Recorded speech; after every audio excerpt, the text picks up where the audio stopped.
Good morning, everyone. Respected Honorable Chief Guest Management, respected President, respected Secretary, respected Principal, respected teachers, students, and my dear friends. My name is Sakil Ahmad. My madrasa name is Madrasa Jamia Hajrat Gyasuddin Tibrizi Papa. At first, I wish you all a very happy Independence Day. Today is 15 August, the Independence Day of our country. We are celebrating 77th Independence Day of our country. Independence Day is a national festival of India. India on 15 August 1947, India became independent from British rule. The freedom we are enjoying today is the result of decades of long struggle and sacrifices of our great freedom fighters. We should understand the remember of this great day.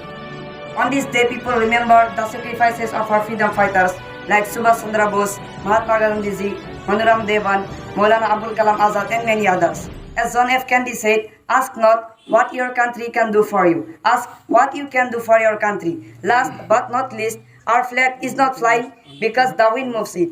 It flies with the sacrifices of our freedom leaders. So we should understand the importance of this great day. And I love my country and I'm proud to be an Indian. Jai Hind, Jai Bharat, and very happy Independence Day.